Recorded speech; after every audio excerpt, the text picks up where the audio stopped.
साथियों, जय भीम, जय भारत, जय संविधान। मैं बहुजन दस्तक से गौतम रत्ना और आज हमारे स्टूडियो में हैं किन्नर सोनू चोपड़ा जी। तो बात करेंगे सोनू चोपड़ा जी से। सोनू चोपड़ा जी बहुजन एक्टिविस्ट भी हैं। कहीं भी बहुजन समाज के ऊपर किसी भी तरह का अत्याचार हो, शोषण हो, उसकी एक आवाज़ है, उसकी आवाज़ उठाती हैं और पूरे देश के अंदर कहीं भी कोई ऐसा मैटर होता तो वहाँ पर जाती हैं। काफ़ी आप लोगों ने पीछे देखा हुआ रितु के आंदोलन में, और जो वहाँ राजस्थान में जो टीचर को वहाँ भी वो गई, इस तरह की लड़ाई लड़ती हैं। तो अभी एक चुनावी माहौल है, उस पर बात करेंगे। सोनू चोपड़ा जी, आपका सोनू चोपड़ा जी हमारे स्टूडियो में बहुत बहुत स्वागत है। अभी जो आप ये मैं ख़ास तौर से उस पर सवाल करना चाहूँगा, जो एक मेरठ से एक इलेक्शन लड़ा अरुण गोविल, उसके कुछ स्टेटमेंट बड़ा वायरल हुआ है। सबसे पहले आपके चैनल के माध्यम से सभी देशवासियों को जय भीम, नमो बुद्धाय। साथियों, आपको पता है चुनाव 2024 का लोकसभा का इलेक्शन होने जा रहा है और अभी मेरठ से जो कैंडिडेट है अरुण गोविल, जो बीजेपी के कैंडिडेट है, उन्होंने हाल ही में एक बयान दिया था कि भारत का संविधान खत्म होना चाहिए। लेकिन मैं उसको मनुवादी को कह देती हूँ कि भाई भारत का संविधान बाबा साहेब अम्बेडकर का बनाया हुआ संविधान है।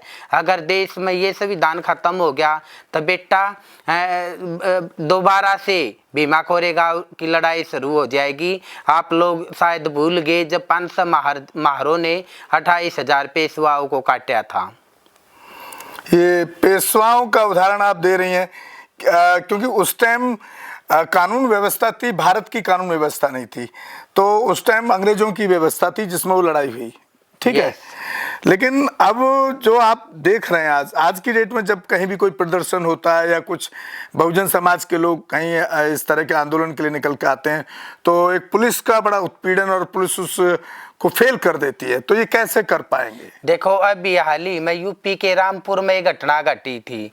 बाबा साहेब अम्बेडकर की एक मूर्ति स्थापित, वो फोटो लगाया गया था वहाँ पे, और जो मनुवादी पुलिस है बीजेपी की, उन्होंने एक 10वीं क्लास के स्टूडेंट पे, निहत्थे बच्चे पे गोली चला दी थी, जिससे उसकी मौके पर मौत हो गई थी।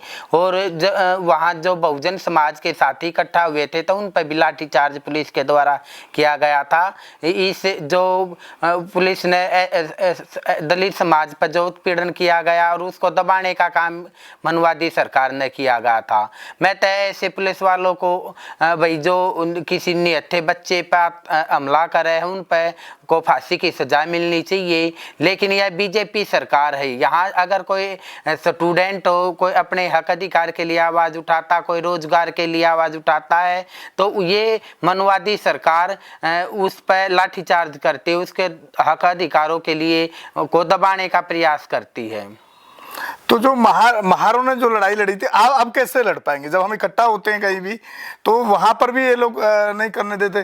तो वो स्थिति, मतलब क्या कहना चाह रही हैं कि हम अगर संवैधानिक अधिकार का जो शांति, संविधान में एक अधिकार है शांति से प्रदर्शन करने का, उस तक को भी सरकार दबाने का काम करे, तो किया जाए तो क्या किया जाए? देखो, उस आपने देखा रितु के आंदोलन को किस तरह से मैं डॉक्टर रितु प्रोफेसर है, जो दौलत का राम कॉलेज की प्रोफेसर को नौकरी से हटा रखा है, और वो जब अपने हक अधिकारों की लड़ाई लड़ती है तो उनके प्रोटेस्ट में मैं आती रहती हूँ। ईवीएम के मुद्दे पर भी जो धरना प्रदर्शन होता है सुप्रीम कोर्ट के गेट पर, वहाँ भी मैं आती जाती रहती हूँ, और किसानों के आंदोलन में भी मैं रही हूँ। देखो, जो भी अपने हक अधिकार के लिए आवाज़ उठाता है, ये मनुवादी सरकार ना उसको पीड़ने का काम करती है। ऐसे ही जब डॉक्टर रितु अपने हक अधिकार के लिए, नौकरी के लिए, अपना हक प्राप्त करने के लिए आवाज़ उठाती है, उस पर झूठे केस करके उसको जेल में डालने का काम किया। उसको हजारों बार तो डिटेन कर लिया गया, मुझे भी 7-8 बार डिटेन करके पुलिस थानों में ले जाया गया है। लेकिन हम जैसे पर्सन को भी मीडिया पर्सन को भी उन्होंने नहीं छोड़ा, उसको भी डिटेन करके अपनी तानाशाही दिखाते हुए पुलिस थानों में ले गए हैं। लेकिन हमारे अंदर बाबा साहेब अम्बेडकर जी का, मान्यवर काशीराम जी का, फुले साहू, माता सावित्री जी का, पेरियार जी का खून है। हम घबराने वाला समाज नहीं हमारा 85% समाज मूल निवासी अब जाग चुका है, अपने हक अधिकारों के लिए आवाज उठाता है। लेकिन आपको ये भी पता होना चाहिए कि ये सरकार आरएसएस की तो शुरू से बहुजन समाज के खिलाफ और बाबा साहब के आइडियोलॉजी के खिलाफ नजर आती है, तो बार बार इसकी सरकार को लोग कैसे बना रहे हैं? और 2024 में भी कुछ ऐसा खास कहीं से कुछ नहीं दिख रहा है कि मोदी को कोई विपक्ष या कोई मायावती या कोई चंद्रशेखर रावण या प्रकाश राव अंबेडकर कुछ इनका कुछ कर पाएंगे, ऐसा दिख रहा है आपको? हरा पाएंगे? देखो, जब तक बहुजन समाज के लीडर एक बैनर और झंडे के नीचे नहीं आएंगे ना, तब तक अपनी सरकार नहीं आ सकती। और 2024 का जो इलेक्शन है वो ईवीएम से होना चाहिए, लेकिन चुनाव आयोग मोदी के इशारे पर काम कर रहा है। अभी आप लोग ईवीएम से वीवीपैट के साथ यस वीवीपैट से उस पर्चियों का मिलान होना चाहिए। हाँ, तब तो ठीक हो सकता है, तब तो इलेक्शन निष्पक्ष हो सकता है। लेकिन अभी हाल ही में जो चंडीगढ़ का जो मेयर का इलेक्शन हुआ था, आप सब ने देखा कि भाई वहां पर जो अधिकारी अंदर बैठा हुआ था वो सामने कैमरे की से नहीं बच पाया। उन्होंने कई पर्चियों को रद्द कर दिया गया था, ताकि बीजेपी का कैंडिडेट मेयर का चुनाव जिता दिया था, लेकिन आम आदमी पार्टी के कैंडिडेट को हरा दिया था। लेकिन सुप्रीम कोर्ट से बढ़कर नहीं है मोदी। सुप्रीम कोर्ट ने उस फैसले को बदल दिया और उन्होंने सच्चाई की तह तक सुप्रीम कोर्ट पहुंचा। उन्होंने जो दोषी अधिकारी था उसको सलाखों के पीछे पहुंचाया। नहीं, लेकिन जैसे आपने अभी कहा कि जब तक हमारे लोग इकट्ठा नहीं होंगे, हमारे समाज के लीडर, तो ये तो इकट्ठा होते हुए दिख नहीं रहे ना। कहाँ दिख रहे हैं? चंद्रशेखर अलग इलेक्शन लड़ रहे हैं, मायावती अलग लड़ रही हैं और अखिलेश अलग लड़ रहे हैं, प्रकाश राव अंबेडकर अलग लड़ रहे हैं। कहाँ वो इंडिया गठबंधन में किसी गठबंधन के साथ कहाँ उन्होंने कुछ कोलैबोरेशन देखो किया? ये जब महाराष्ट्र में बीएसपी भी लड़ रही है, ये ना, और बीएसपी और प्रकाश राव अंबेडकर का वोट बैंक तो एक ही है। यस यस देखो, जब तक समाज एकजुट नहीं होगा है और जब तक अपने अधिकार सुरक्षित नहीं रह सकते, ये हमारे नेता आए दिन दूसरी पार्टियों में जाते रहते हैं, ये हमारा शोषण करते, ये बिक जाते हैं। मैं तो बाबा साहब के जो वोटर हैं ना, अपने समाज के मूल निवासी लोगों से हाथ जोड़कर विनती करती हूँ कि अपने वोट को मत बेचना। वोट आपका बहुत कीमती है। बाबा साहब ने संविधान में आपको वोट का अधिकार दिया है। आप एक वोट कीमती है। एक अच्छा इंसान भी आपकी वोट से बन सकता है और एक घटिया इंसान भी बन सकता है, जैसे बीजेपी की सरकार बनी हुई है अब। ये हमारे हक अधिकारों को ख़त्म कर रहे हैं, हमारे संविधान को आए दिन ख़त्म करने के लिए बोल रहे हैं। लेकिन बाबा साहब के बच्चे अब जाग चुके हैं, वो हर अपनी जान देकर भी बचाएंगे बाबा साहब के संविधान को। देखिए, जैसे अरुण गोविल है, उससे पहले एक मंत्री ने भी बोला। आज का मैं अखबार पढ़ रहा था, एक मोदी का स्टेटमेंट था विपक्ष के प्रति और संविधान के बारे में, तो इनडायरेक्टली वो भी इशारा किया जा रहा है कि भाई ये जो सरकार बनाएंगे तो ये संविधान के जितने भी सारा सिस्टम है उसको खत्म कर देंगे, ऐसा प्रतीत होता है। और संविधान के साथ साथ इस संविधान को खास तौर से आई थिंक इसलिए खत्म करना चाहते हैं क्योंकि बाबा साहब का इतिहास जुड़ा हुआ है। जब संविधान खत्म हो जाएगा, कोई और लिखेगा, तो बाबा साहब का इस देश के इतिहास से नाम खत्म हो जाएगा। ये भी एक सह लगती है। इस पर क्या कहना चाहते हैं? देखो, बीजेपी सरकार जब सत्ता में आती है, जाति धर्म के नाम पर लोगों को भड़काने का काम करती है। देश में आज अराजकता इतनी फैल चुकी है, न तो देश में सेना का जवान बॉर्डर पर सुरक्षित है, न देश के अंदर बहन बेटियां सुरक्षित है। आप लोगों ने देखा अभी ब्रजभूषण जो एमपी था, उसने खिलाड़ी बेटियों के साथ यौन शोषण किया। एक संदीप वो था खेल मंत्री हरियाणा का था, उसने भी खिलाड़ी बेटियों के साथ हरियाणा में शोषण किया था। लेकिन बीजेपी सरकार उनको आश्रय दे रखा है और उनको ऐसे काम करने के लिए बढ़ावा मिलता है। अगर इनका एनकाउंटर बीजेपी सरकार क्यों नहीं करती? जब कोई गरीब आदमी से कोई गलत काम हो जाता तो उसके तो घरों पर बुलडोजर चला देती है, उसकी संपत्ति जब्त कर लेती है, उनका एनकाउंटर करवा देती है। लेकिन अभी हाल ही में कानपुर में 2 सगी बहनों के साथ गैंग रेप हुआ था और उनको फांसी के फंदे पर लटका दिया था। इसके से दुखी होकर उनके फादर ने सुसाइड कर लिया।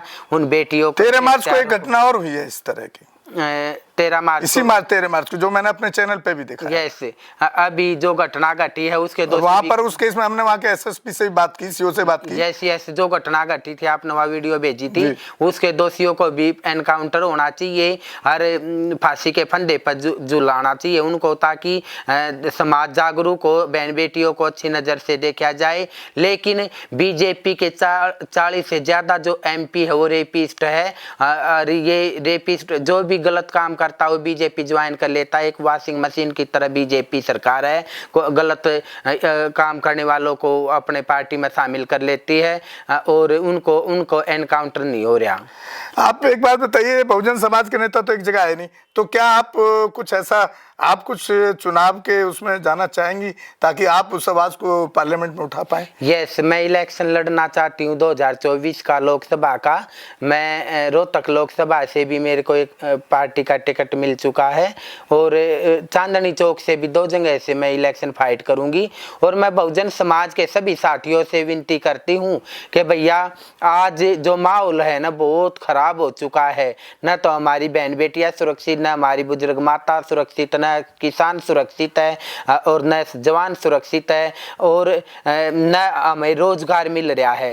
रोजगार के लिए जो स्टूडेंट अपने हक अधिकारों की बात करता है उस पर पुलिस लाठीचार्ज करती है, और जो मेहनत करके मजदूर का बेटा जब किसी अच्छी पोस्ट पर लग जाता है उसे झूठे मुकदमे दर्ज करके उसको बाहर निकालने का काम किया जाता है। अभी आप लोगों के सामने जो डॉक्टर रितु है प्रोफेसर के पोस्ट पर थी, उनको नौकरी से हटा रखा है। एक उनकी बहन थी उसको भी प्रोफेसर की पोस्ट से हटा रखा है। जब उनने ठेला लगाया अपना पकोड़े का, तो बीजेपी सरकार का ये पीएम कहता है कि भाई पीएचडी वालों को चाय और पकोड़ा बेचना चाहिए, लेकिन उसके फादर नहीं है, उसका भाई नहीं है, उसने अपने 2 पैसा कमाने के लिए, खर्चा निकालने के लिए उसने ठेला लगाया, वो भी नहीं लगाने दिया, उस पर एफआईआर दर्ज कर दी गई। कल को एक बात बताइए, अरुण गोविल जैसे लोग जो संविधान बदलने की बात कर रहे हैं, इनका पूर्व मंत्री कई लोग कह चुके हैं, अगर ये जीत गए तो फिर आप क्या करेंगे? अनंत हेगड़े आप क्या करेंगे? कैबिनेट मंत्री था,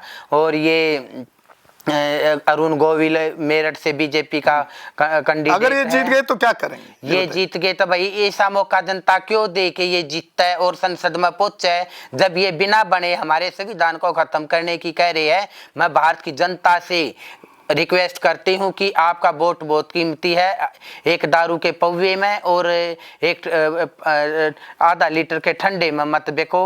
उनको मुंह तोड़कर जवाब दिए, खरीद लेते एक दिन, लेकिन 5 साल तक आपका आर्थिक शोषण करते हैं, आपके हक अधिकारों का हनन करते हैं, आपके संविधान को खत्म करने के लिए बोल रहे हैं। इनको जूता मारने का काम करो। जब भी आपके दरवाजे पर वोट मांगने के लिए आवे तो बुझो कि भाई तुमने हमारी बहन बेटियों के लिए क्या किया, हमारे रोजगार के लिए क्या कदम उठाए, हमारी गली पानी की जो लोगों की गांवों में समस्याएं है उनका समस्या का समाधान क्या किया है। न तो ये रोजगार दे रहे हैं, और अभी बेरोजगारी इतनी चरम सीमा पर फैल गई, देश की इकोनॉमिक्स कंडीशन इतनी खराब होगी, देश दोबारा से अंबानी जैसे पहले अंग्रेजों का गुलाम था अब अडानी अंबानी का गुलाम बनने जा रहा है। इलेक्ट्रोल बॉन्ड का से पता चल गया, सुप्रीम कोर्ट ने भाई के दबाव से जो डाटा था वो सबके सामने आ गया।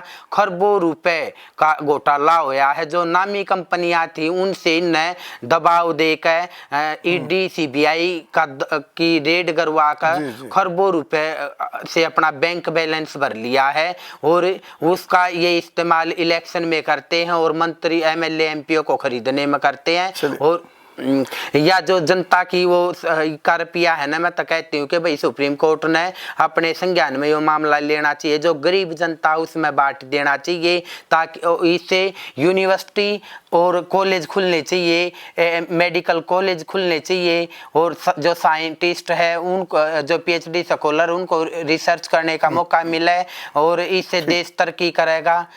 चलिए सोनू जी, साथियों आप सुन रहे थे सोनू जी को बहुजन दस्तक चैनल पर, और एट्रोसिटीज़ पे हम भी बड़े अच्छे से सवाल भी उठाते हैं और उस पर कोशिश करते हैं न्याय दिलाने के लिए, और आपने बहुत अपना कीमती टाइम दिया। इसी के साथ हम विदा लेते हैं। आप हमारे चैनल बहुजन दस्तक को ज़्यादा से ज़्यादा शेयर और सब्सक्राइब करें। बहुत बहुत धन्यवाद। सभी को जय भीम, आपका भी नमो बुद्धाय, जय। हमारे चैनल बहुजन दस्तक को लाइक, शेयर, सब्सक्राइब देखना मत भूलिएगा। जय भीम, जय भारत, जय संविधान, नमो बुद्धाय। धन्यवाद। चैनल आर्थिक समस्या से गुजर रहा है। अगर आप बहुजन समाज में बाबा साहेब अम्बेडकर और तथागत बुद्ध की विचारधारा को अधिक से अधिक लोगों तक पहुंचाना चाहते हैं तो हमें आर्थिक सहयोग प्रदान करें, ताकि हम अपने चैनल के माध्यम से देश विदेश में समता, बंधुता, एकता और संवैधानिक अधिकारों को ज्यादा से ज्यादा लोगों तक पहुंचा सकें। आप अपनी सहायता राशि नीचे लिखे खाते में जमा करा सकते हैं। खाता धारक गौतम रत्ना, खाता संख्या 3169576865 IFSC कोड SBIN 0060336, बैंक भारतीय स्टेट बैंक।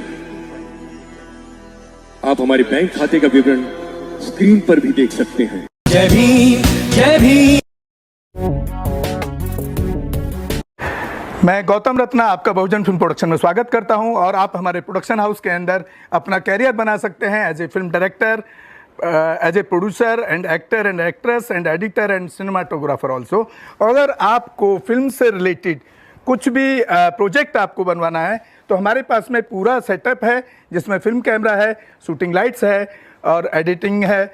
सारा A to Z एक ही जगह पर आपको हमारे यहाँ पर मिल जाएगा। तो दोस्तों आप हमें कांटेक्ट कर सकते हैं हमारे नंबर्स पर 9810085714 और 8510005714। हमारे वेबसाइट पे विजिट कर सकते हैं www.filmserviceindia.com और हमें मेल भी कर सकते हैं gautamfilmsproduction@gmail.com पर। धन्यवाद।